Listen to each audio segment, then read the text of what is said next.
senator from Tennessee. Thank you, Madam President. The senator from Missouri is exactly right. We're going to hear so much about this, and the reason is, as the American people hear about this so-called election bill, what they're realizing, it is not something that's going to make their local election safer. It is something that is going to put that power into Washington, D.C. Now, what we are hearing from the majority leader and the Democratic leadership is they've got to get rid of the filibuster in order to push forward this election bill, adding states, packing courts, all of this laundry list of a socialist agenda that they are planning to execute. So what I want to do today for a couple of minutes is just walk us down memory lane as to what people have had to say, our Democratic colleagues have had to say about the filibuster. Now, in May of 2005, then Senator Joe Biden came to the floor and he vigorously jumped into the middle of a debate over the filibuster. He said that things would go very wrong if his colleagues decided to blow up the rules to get their way. What's interesting about Senator Biden's position is that it had almost nothing to do with his policy goals. And here's his quote, and I quote, "Folks who want to see this change want to eliminate one of the procedural mechanisms designed for the express purpose of guaranteeing individual rights, and they also have a consequence, and would undermine the protections of a minority point of view in the heat of majority excess," end quote. He understood at that point in time the importance of preserving the Senate's institutional power and abiding by standards that not only welcome but require deliberation and compromise.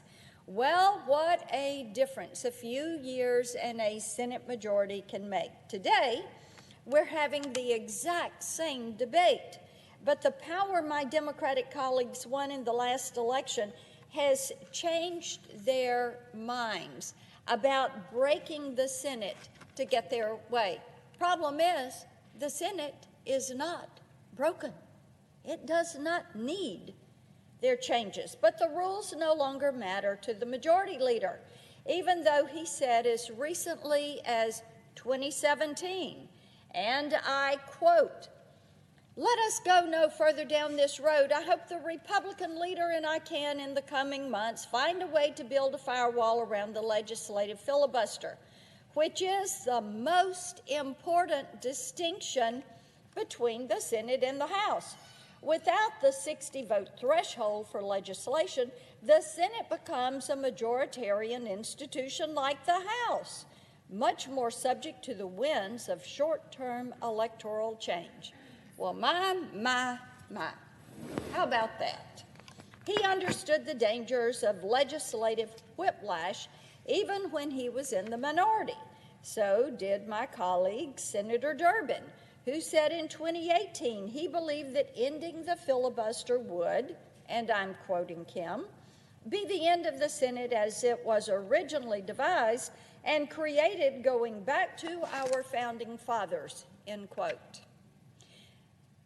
Well, I would ask the gentlemen from New York and Illinois, what happened here? What changed their minds so drastically? They've done a 180. I'd ask the same question of many of my Democratic colleagues. In 2017, 32 Senate Democrats, yes, that is correct, 32, many of whom are still serving in this chamber today, signed on to a bipartisan letter in support of the filibuster. Now, they too have changed their minds. Makes you wonder, what is everybody on the Democratic aisle drinking these days? This is no way to run the world's greatest deliberative body, but it's a great way to destroy it. And between 2017 and today, 32 Senate Democrats have changed their mind about how to handle the filibuster. Over the past year, we've watched Joe Biden and the Democrats attack more than one institution forming the foundation of this nation. The Supreme Court, the First Amendment, the Second Amendment, limits on the power of the executive, and now the Senate rules have all proved to be inconvenient to their agenda and ending up on the chopping block. That's where they're putting them. My Democratic colleagues may be frustrated, but that is just too bad. The Senate was not designed to rubber stamp legislation that is so belligerently foolish it can't tempt a single Republican vote, not one, no. The Senate was designed to protect the American people and the institution itself from short-sighted leadership. My colleagues claim that all they're asking for is one teeny little carve-out, just one.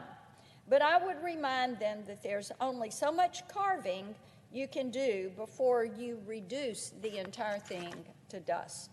And based on their track record, we have no reason to trust that they'll stop carving and put down the knife rather than use it to hold the Senate hostage the next time they can't scrunch up the votes to check something off their to-do list. I yield the floor.